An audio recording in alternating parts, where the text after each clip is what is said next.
네, 우리 하나님의 말씀 마태복음 20장 26절에서 28절까지 말씀을 보겠습니다. 너희 중에는 그렇지 아니하나니 너희 중에 누구든지 크고자 하는 자는 너희를 섬기는 자가 되고 너희 중에 누구든지 으뜸이 되고자 하는 자는 너희의 종이 되어야 하리라. 인자가 온 것은 섬김을 받으려 함이 아니라 도리어 섬기려 하고 자기 목숨을 많은 사람의 대속물로 주려 함이니라. 아멘. 하나님의 은혜가 또 여러분들 삶에, 여러분들 가정에 함께하기를 소망합니다. 또 이 시간 우리 알파시티 모든 믿음의 가족들 모두에게 천국이 이루어지는 그런 시간이 되기를 소망합니다.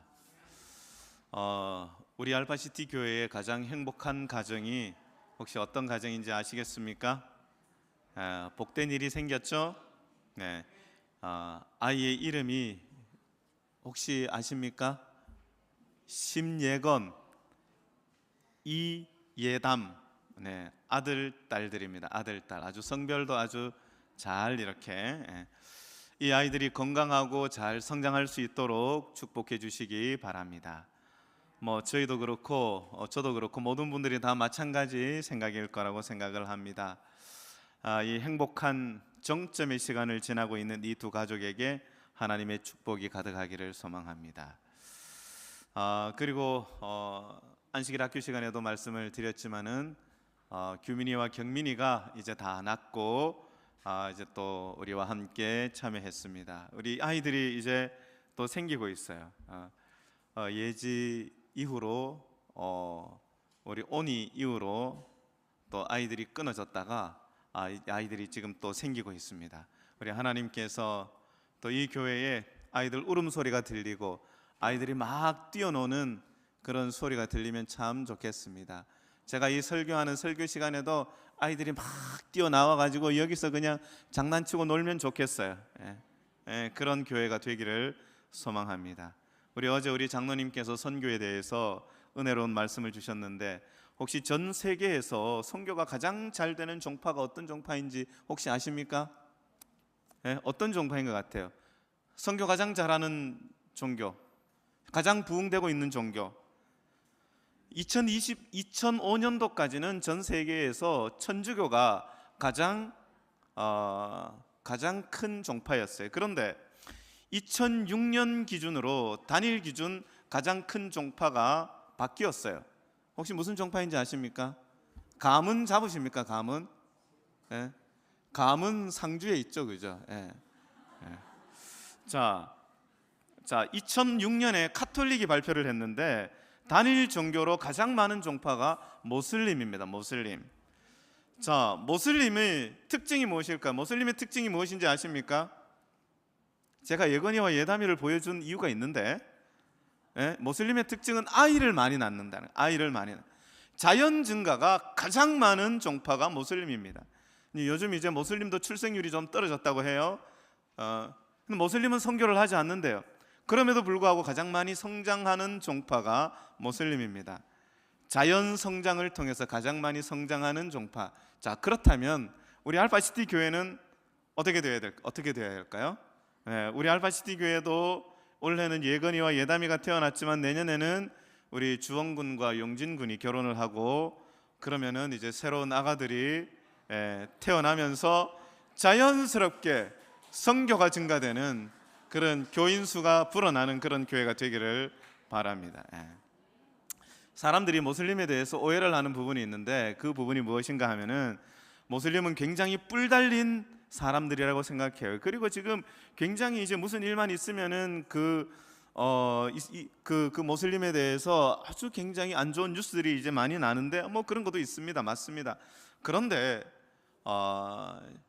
이 600년경에 모슬림이 이제 만들어지고 그러면서 한 1000년 동안 이어지면서 이제 유럽과 중동에서 십자군 전쟁이 일어나면서 많은 사람들이 여러분 그 기독교와 모슬림이 싸웠을 때에 여러분들 같으면은 어느 쪽을 지지하겠어요?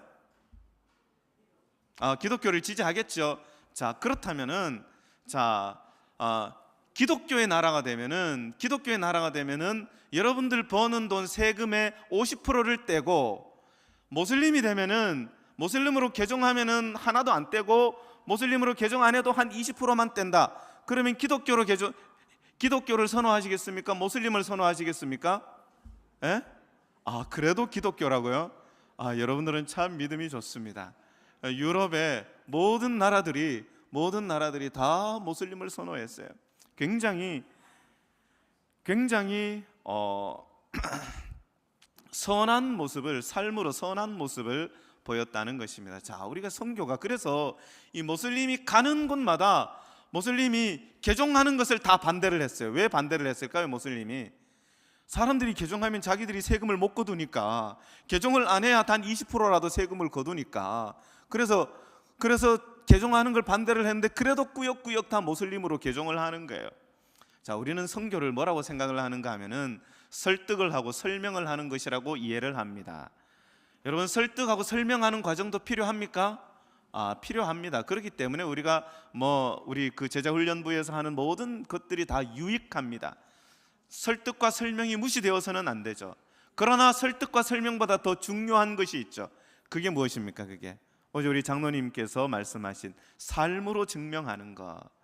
여러분, 우리가 전도회가 한 달이 채 남지 않았습니다. 이제 침례를 결심한 분이 이제 5분이 계시는데, 이제 우리 은유리와 지유리, 그리고 또 우리 이창용 선생님, 우리 세 가족들이 이제 11월 2일 날 이제 침례를 받기로 했습니다. 이제 교회에서 다음 주에 이제 직원회를 이제 해서 이제 자세한 사항은 알려드릴 것입니다. 자, 삶으로 선교하는 것, 진리를 알고자 하는 사람들에게 잘 설명하는 것도 성경에 기록이 돼 있어요, 안 돼 있어요? 성경에 기록이 돼 있어요. 진리를 알기를 원하는 사람들에게 진리를 제대로 잘 가르쳐 주라. 그 이유를 묻는 자들에게 잘 설명하라고 했습니다. 그런데 또 중요한 것은 많은 부분에서 창세기부터 요한계시록까지 무엇에 대해서 이야기를 하고 있는가 하면은 우리가 어떤 삶을 살아내느냐가 선교에서 가장 중요하다고 그렇게 이야기를 하고 있는 것이죠. 요 근래 우리나라에 크게 부각이 되는 뉴스가 2가지가 있죠. 하나는 대통령 영부인과 하나는 이제 축구에 대한 이야기입니다. 제가 정치에 대해서 이야기하고 싶지 않기 때문에 대통령 영부인에 대해서는 이야기하지 않습니다. 그런데 축구에 대해서는 여야를 떠나서 국민 모두가 70% 이상 지지하는 사람은 10% 정도, 거의 90%가 이 내용을 지지하기 때문에 말씀을 드립니다. 정몽규 회장과 홍명보 감독, 지난번 이제 클린스만 감독이 선임되는 과정에서 많은 사람들이 뭐라고 이야기를 하는가 하면 법과 원칙이 공정하지 않았다 해서 공분을 일으켰죠. 대한축구협회 전력강화위원회가 규정과 절차를 위반했다고 이야기를 했죠. 그러면서 이제 문체부가 규정을 위반했다고 뉴스에서 정확하게 이제 그 팩트를 이야기를 했습니다. 자, 그런데 이제 박문성 의원은 뭐라고 이야기를 했는가 하면은 이 축구 행정에 대해서 무능력, 무원칙, 불공정으로 반복이 되어서 이 상태로는 안 된다라고 이야기를 했습니다. 저는 이 일련의 사건들을 보면서 무슨 생각을 했는가 하면은 우리나라가 많이 발전하고 있구나라는 그런 생각을 하게 되었습니다. 그래서 좀 더 공정한 세상이 되었으면 좋겠다는 생각을 했고, 우리가 살아가는 세상은 이렇지만은 우리 아이들이 자라는 세상은 반칙이 없고 공정과 상식이 통하는 그런 세상, 그런 교회가 되었으면 좋겠다는 생각을 합니다. 자, 그런 의미에서 제가 오늘 성경에서 가장 공정하고 가장 정의로운 말씀을 좀 드리려고 합니다. 마태복음 20장 1절에서 마태복음 끝까지 있는 내용을 살펴보려고 하는데요. 자, 1절을 한번 봅시다. 천국은, 성경에서 뭐라고 이야기를 하는지 보면은, 천국은 마치 품꾼을 얻어 포도원에 들어보내고 이른 아침에 나간 집주인과 같으니, 천국은 포도원 주인과 같다라고 그렇게 성경은 이야기하고 있습니다. 자, 그가 하루 한 데나라의 온식 품꾼들과 약속하여 포도원에 보내고 제3시에 나가보니, 제3시는 언제인가 하면 새벽 6시입니다. 사람들이 있었고 그들에게 포도원에 들어가서 너희에게 상당하게 줄이다 들어가고, 제6시와 제9시에 또 나가서 그와 같이 하고, 6시와 9시는 9시와 오전 9시와 12시를 이야기합니다. 그리고 6절에 보면 제11시에도 나가보니, 11시는 오후 3시예요. 나가보니 또 사람들이 있어서 그렇게 이제 했는데, 자, 지금 이 포도원의 비유에 대해서 이제 말씀을 드리는데, 이 품꾼의 비유를 이야기를 하면서 예수님은 천국에 대해서 이야기를 하고 있어요. 한 마을에 포도원이 있었고 그 포도원의 주인이 있었고, 그리고 포도원이 있다는 것은 소농이 아니고 대농을 이야기합니다. 대농을. 그래서 그런 대농의 포도원이 있다면은 그 포도원은 마을 전체 생계에 굉장히 중요한 위치를 차지하는 포도원이었습니다. 자, 그 당시는 1차 산업만 있었죠. 겨우 1차 산업. 농사가 그 정말 거의 대부분의 주를 차지하고 있었는데, 근데 그 농사가 기술이 없기 때문에 비료도 없고 뭐 여러 가지 이제 이 조건들이 좋지 않아서 그런 상황에서 포도원을 경작한다는 것이 쉽지 않아요. 그리고 포도원을 많이 생산하는 것도 쉽지 않은 것입니다. 그런 상황 속에서 모든 동네 사람들의 생계가 이 포도원에 달려 있었는데, 자, 그러면 포도원을 하는 주인은 어떤 사람일까요? 포도원을 하는 주인, 여러분 지금도 마찬가지지만은 포도원을 하는 주인은 이 사람은 굉장히 부자라고 했어요. 부자. 자, 부자가 농촌에 많이 삽니까? 도시에 많이 삽니까? 대개 일은 농촌에서 할지라도 대개 도시에 살아요.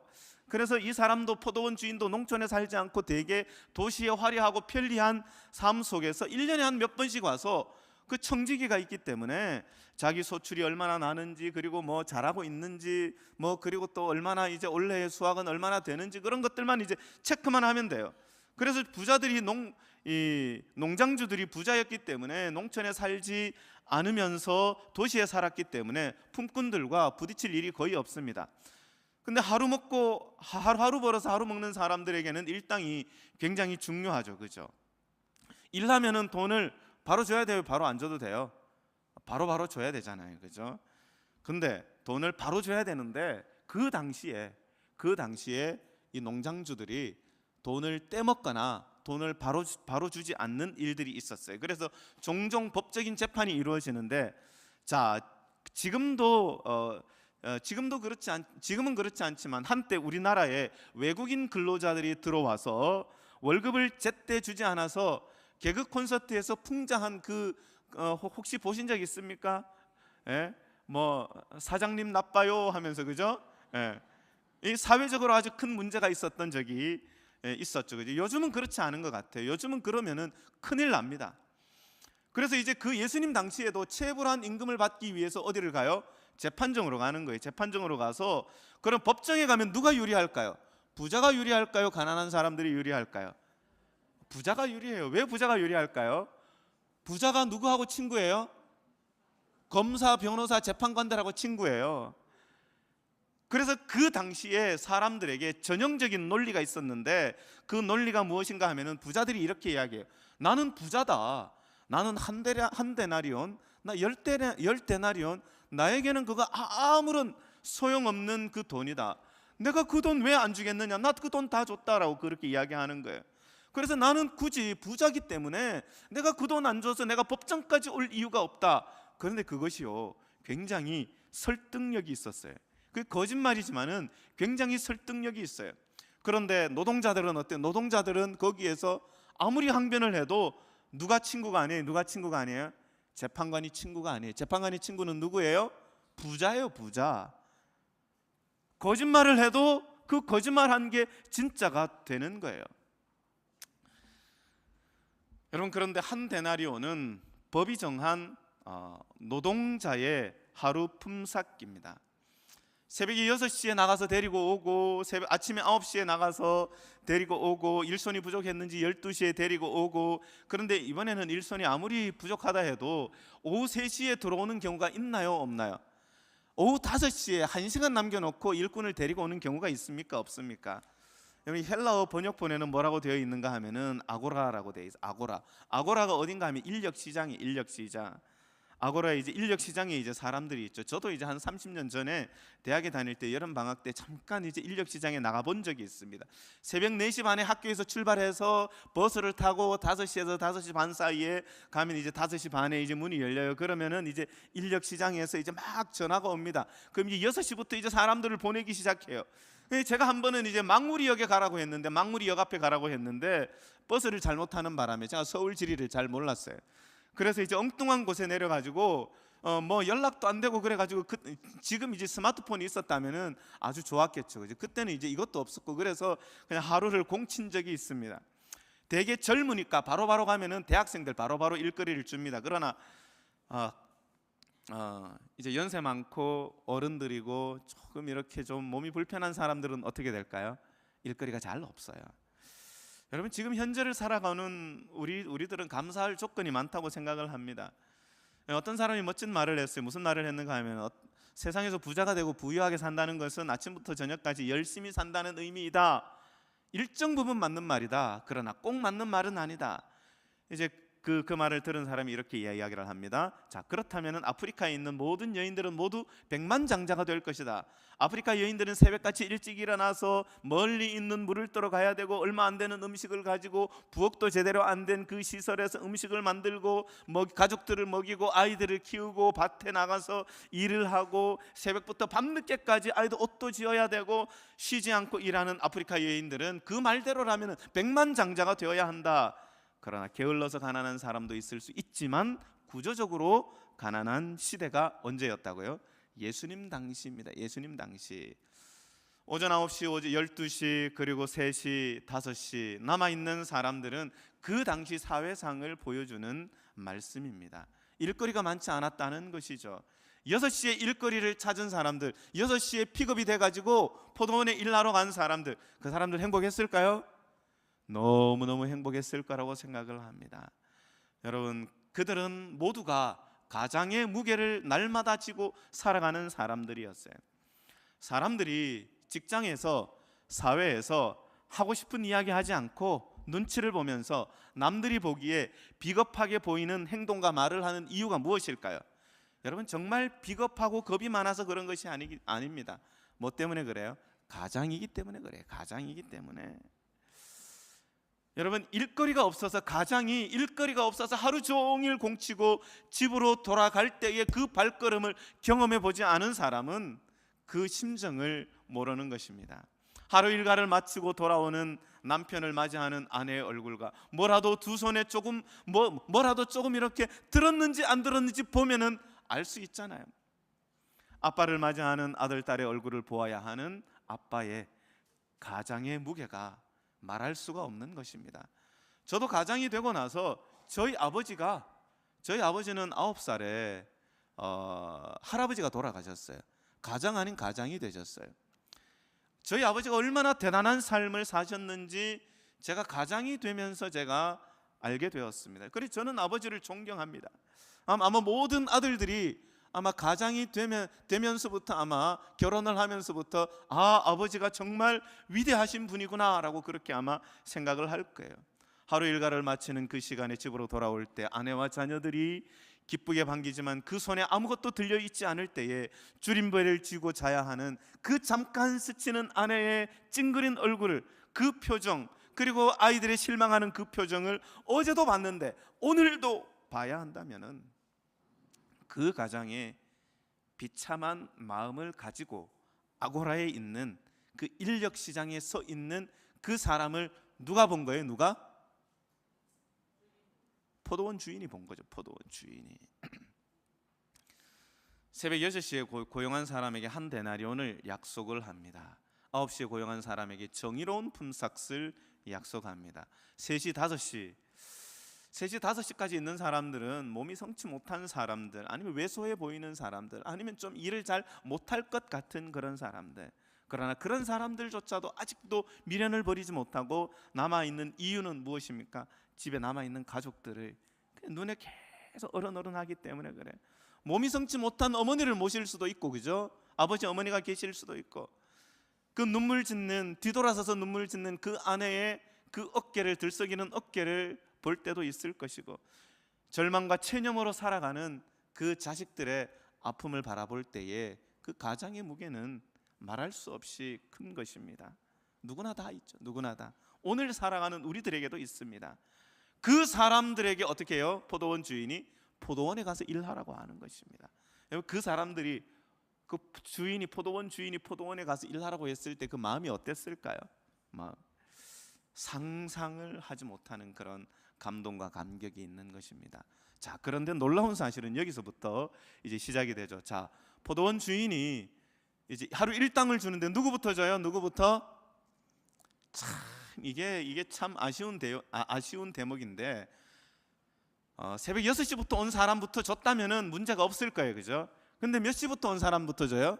오후 5시부터 온 사람부터 줘요. 오후 5시부터. 그러니까 가만히 지켜보니까 그 새벽 오후 5시부터 온 사람 한 데나리온 받는다면 자기는 한 몇 데나리온 받아야 되는 거예요.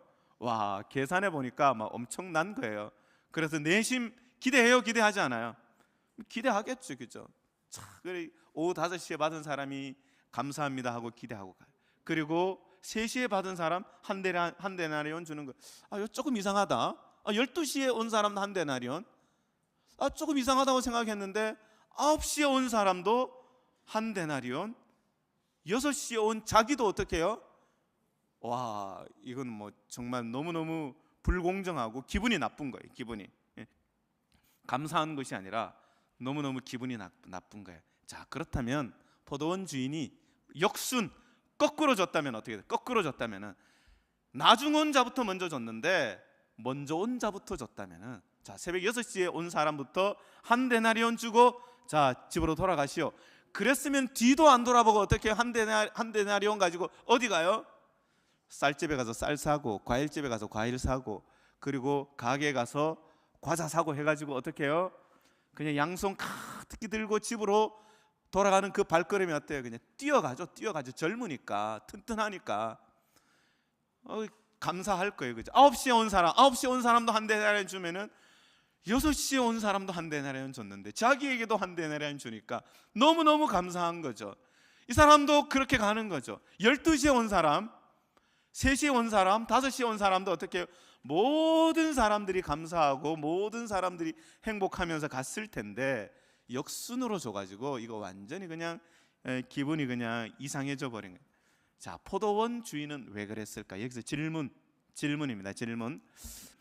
처음에 온 새벽 6시에 온 사람과 오후 5시에 온 사람 모두에게 한 데나리온씩 주면 여기에서 제일 손해본 사람이 누굴까요? 누굴까? 제일 손해본 사람. 정답을 그렇게 일찍 맞추면은 제가 문제를 낸 보람이 없죠, 그죠? 근데 우리 알파시티 우리 성도님들은 너무 똑똑해가지고 주인입니다. 주인. 제일 손해 본 사람은 주인이죠, 그죠? 여러분 주인이 왜 그랬을까요? 주인이 왜 그랬을까요? 세상의 공정과 성경의 공정은 다른 거예요, 그죠? 세상의 공정은 공평을 이야기합니다. 그 사람이 어떤 사람이든지 상관없이 그냥 똑같이. 근데 성경의 공정은 무엇인가 하면은 법적으로 더 가질 수 있지만 자기 것을 적은 몫으로 만족할 수 있는 사람이 공정한 것입니다. 포도원 주인은 부자였다고 했어요. 여러분 부자가 왜 부자가 됐을까요? 여러분 부자가 왜 부자가 됐을까요? 가난한 사람은 왜 가난할까요? 없는 사람은 왜 없을까요? 부자는 부자가 될 만한 이유가 있죠, 그죠? 포도원 주인이 날마다 이렇게 품삯을 준다면 부자가 될 수 있을까요, 없을까요? 생산량이 여러분 그렇게 이제 남들에게 나눠준다고 해서 생산량이 갑자기 막 없던 포도가 막 2배씩 불어나고 2배씩 커지고 그렇게 될까요, 안 될까요? 그렇게 주면은 손해가 이만저만 아니에요. 자기에게 남는 게 없어요. 그런데 왜 포도원 주인은 무엇을 생각하면서 그렇게 한 사람일까요? 포도원 주인은 어떤 생각을 했을까? 어떤 생각을? 포도원 주인은 포도원으로 생계를 유지할 수밖에 없는 그 마을 사람들과 공존할 수 있는 방법을 생각한 거예요. 포도원 주인은 정의와 공정이 무엇인지 마을 사람들과 더불어 이해하고 싶고 그 뜻을 알리고 싶었던 것입니다. 포도원 주인이 생각한 포도원을 운영하는 가장 큰 원칙이 무엇인가 하면은 그 포도원을 통해서 그 마을에 있는 모든 사람들이 각자 먹고 살 수 있는 것입니다. 모두 생계를 유지할 수 있기를 바랐던 것입니다. 자기 몫을 양보해서라도 마태복음 20장 1절에서 16절까지 성경은 하늘을 운영한다는 것은 마치 포도원 일꾼들이 일하는 것에 초점을 맞추지 않고 포도원 주인이 하는 일과 같다고 이야기를 합니다. 포도원 주인도 사람들이 기뻐할 수 있는 방법을 알까요, 모를까요? 새벽 6시부터 온 사람부터 준다면은 아무런 불평불만을 가지지 않았을 텐데 왜 주인은 그렇게 했을까요? 여러분, 여기에서 주인이 하고 싶은 이야기가 무엇이었을까요? 예수님은 마태복음 20장 26절에서 28절에 있는 말씀을 보니까 예수님은 내가 이익을 보러 온 것이 아니고 손해를 보러 왔다고 이야기를 하고 있습니다. 크고자 하는 자는 섬기는 자가 되고 으뜸이 되고자 하는 자는 종이 되고, 그러면서 예수님이 온 것은 섬김을 받으려 한 것이 아니고 섬기려고 오셨다고 이야기를 하고 있습니다. 자, 예수님은 이 비유를 통해서 무엇을 말씀하고 싶었던 것일까요? 여러분, 교회가 항상 고민을 많이 합니다. 교회가 무엇을 고민을 많이 해요? 가장 고민을 많이 하는 부서가 도루가예요. 도루가. 어려운 사람들을 도와줄 때에 어떻게 공정하게 도와줄 수 있을까를 고민을 합니다. 여러 가지 일들을 할 때에 항상 기준을 어디에 둬야 할지 담임 목사도 고민이 될 때가 많아요.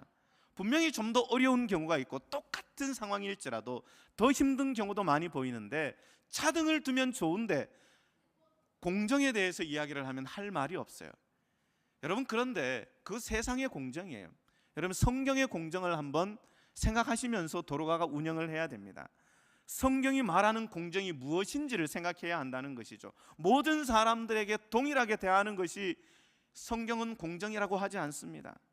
성경에 그래서 교회 일을 하면서 이제 그 도로가 일을 하면서 도로가 회장님도 고민이 많으실 거예요. 왜냐하면 사적으로 비춰질까 봐 고민을 많이 하실 겁니다. 저 역시 마찬가지입니다. 담임 목사도 마찬가지입니다. 어떤 일을 할 때에 개인적인 마음이 들어갈까 봐, 사적인 어떤 이해관계가 들어갈까 봐 고민을 많이 합니다. 그러나 그런 개인적인 마음과 사적인 그런 생각을 항상 배제하려고 많이 생각을 합니다. 그리고 그것을 위해서 기도도 많이 하죠. 포도원 주인은 그 동네 사람들이 어떻게 하면 인간다운 삶을 사는 것이 무엇인지를 이야기하고 있는 것이죠. 더 어려운 사람들, 더 힘없고 약한 사람들, 시원찮은 몸으로 일거리를 날마다 놓쳐서 끼니를 걱정하는 그런 사람들에게 어떻게 그런 사람들과 함께 살아가야 하는지, 그런 사람들도 어떻게 이런 세상에서 이 세상을 천국으로 받아들이면서 살아갈 수 있는지를 포도원 주인은 생각을 했다는 것입니다. 그래서 포도원 주인은 포도원의 의지에서 살아가는 마을 사람들이 최소한 포도원을 통해서 그들도 최소한의 인간다운 삶을 꾸릴 수 있어야 한다는 것을 이야기하고 있는 것이죠. 사람들이 예수님에 대해서 오해하는 부분이 있습니다. 예수님의 메시지가 어떤 메시지예요? 사랑의 메시지고 정말 배려와 은혜의 메시지입니다. 사람들이 이야기를 해요. 여러분, 그런데 예수님이 만났던 90%의 사람들이 하루에 3끼를 제대로 먹는 사람들이 없었어요. 예수님 시대 불황자가 많았고 나사렛이라는 동네에서 한 8km 정도 떨어진 곳에 여러분들 보시면 동그라미 친 곳, 이 세폴이라는 곳이 있습니다. 성경에는 등장하지 않아요. 그런데 역사책에 보면은 그 세폴이 동네 전체가 로마에 반항했다가 완전히 멸절을 당한 곳이에요. 로마인들은 자기들을 반역한 사람들을 대하는 단계가 있어요. 첫 번째는 그냥 정복하고 말아요. 어느 정도 이렇게 그냥 근데 두 번째는 좀 괘씸하면은 정복하고 불을 질러버려요. 마을을 초토화시켜버려요. 근데 세 번째, 정말 괘씸하면은 정복하고 불을 지르고 소금을 뿌려버려요. 여러분, 정복하고 불을 지르고 소금을 뿌린다는 것은, 여러분, 그 땅에 소금을 뿌린다는 것은 무엇을 의미해요? 아무것도 날 수 없어요. 거기를 떠날 수밖에 없어요. 이 세포리가 바로 그런 곳이에요. 나사렛에서 한 8km 정도 떨어진 곳. 예수님의 아버지와 예수님이 아마 거기에서 목수일을 많이 했을 것이다. 왜냐하면 거기에 완전히 초토화된 곳에 신도시가 막 건설이 되고 있었기 때문에 거기에 노동자들이 많이 가서 일을 했을 것이다 라고 그렇게 역사가들은 이야기를 합니다. 그래서 사람들이 이야기를 해요. 예수님이 사랑하라고 이야기를 하고 예수님이 정말 은혜와 긍휼을 베풀라고 이야기하는데, 예수님 우리처럼 우리와 같은 처지 좀 돼 보십시오. 그러면은 예수님도 아마 그렇게까지 말씀은 못하실 겁니다라고 그렇게 이야기하는 사람이 있어요, 없어요?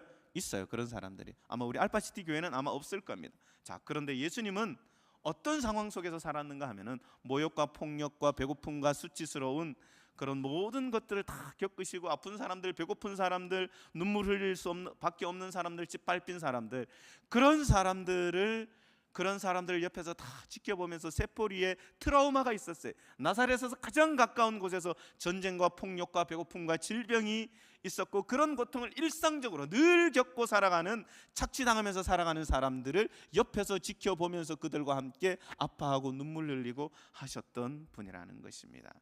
마태복음 20장에서 예수님께서 오늘 우리에게 포도원 주인을 통해서 하시는 말씀이 무슨 말씀일까요? 천국을 말씀을 하시는데, 렘브란트의 작품이 많은데 이 그림은 헝가리 부다페스트 미술관에 있는 17세기 중엽에 그린 그림입니다. 자, 오른손으로, 동그라미에 있는 오른손으로 농기구를 들고 자신이 받은 한 데나리온의 일당이 부당하다고 따지는 그런 농부가 있죠. 그러면서 공정을 요구하죠.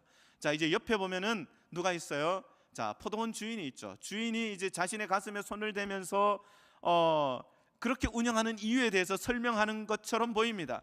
모든 사람들이, 포도원을 통해서 모든 사람들이 사람답게 살 수 있는 최소한의 인간다운 삶을 꾸려야 한다고 말하는 듯이 보입니다. 자, 주인으로 봐서 왼쪽에는 청지기가 품삯을 나누어 주고 있죠. 그 아래에는 한 데나리온을 받고 기뻐하는 가족이 있습니다.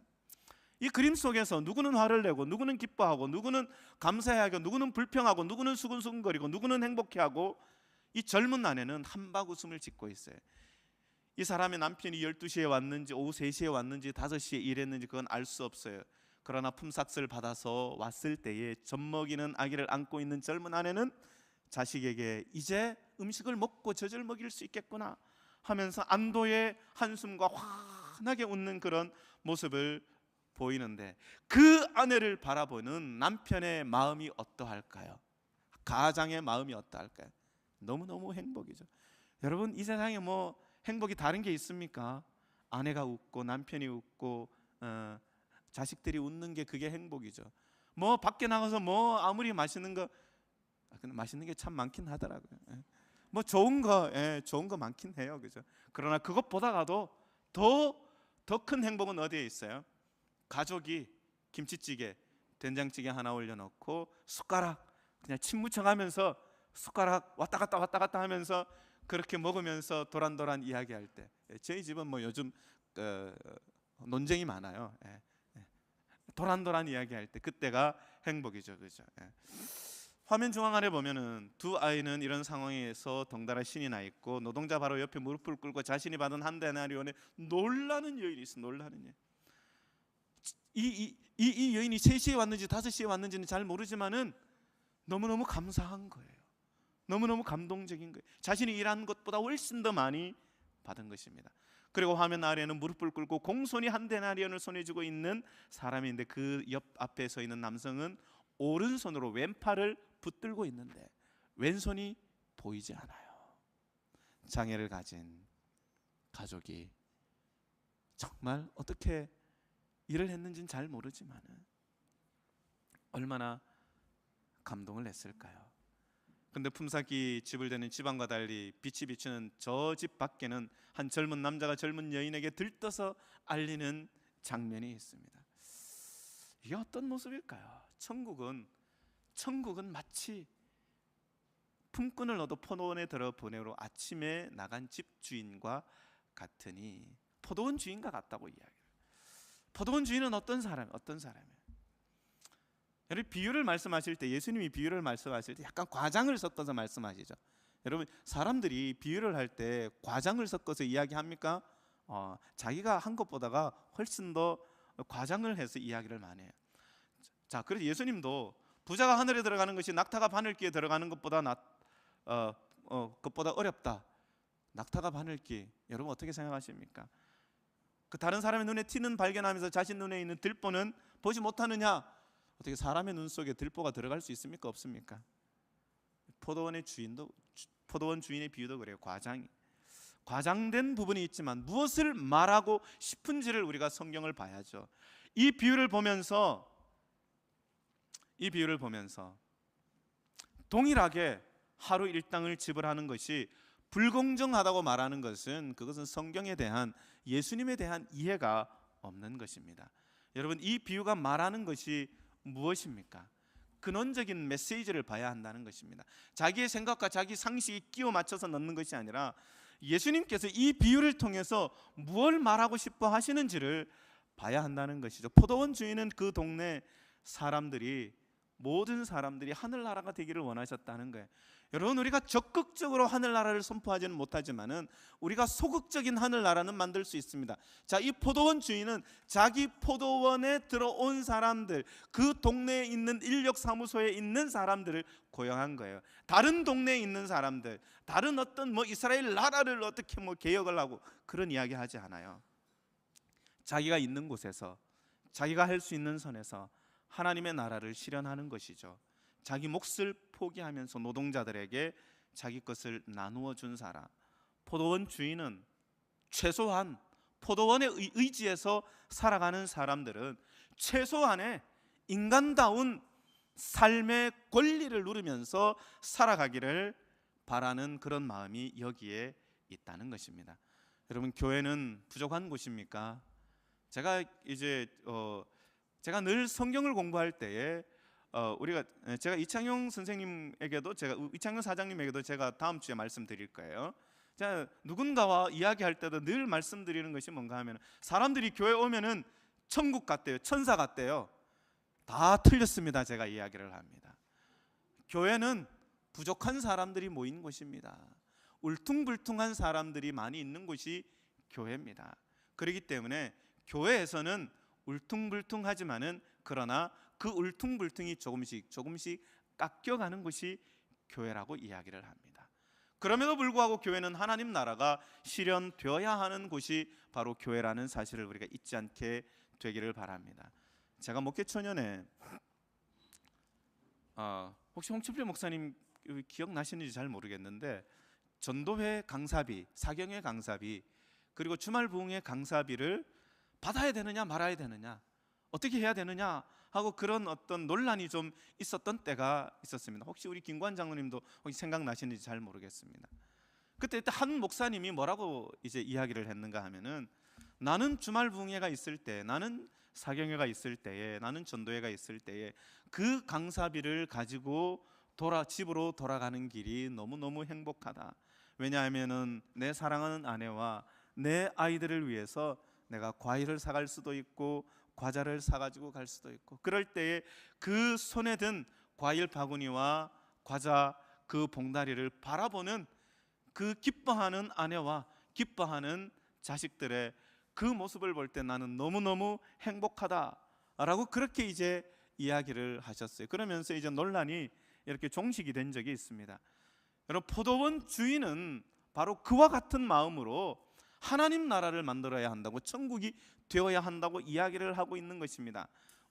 우리가 함께 만들어가야 하지 않겠습니까? 우리가 정말 어떤 그 적극적인 그런 어떤 적극적인 천국을 만들자는 건 아니에요. 우리가 소극적인, 우리가 할 수 있는 범위에서, 우리가 있는 곳에서, 우리가 알파시티 교회는, 하나님의 교회는 누구든지 이곳에서 인간다운 삶을 살아가는 그런 곳이 되어야 한다는 것이죠. 질서가 지켜지면서 하나님의 나라가 모든 사람들에게 공평하게 주어지는 그런 곳이 되어야 하는 것입니다. 그럴 때 천국은 마치 포도원 주인이 품꾼들을 대하는 것 같은 것처럼 알파시티 교회가 그런 교회가 될 것입니다. 우리가 그런 교회, 우리 모두가 그런 교회를 만들어가는 그런 우리 알파시티 모든 성도들 되기를 바라면서 오늘 말씀을 줄입니다.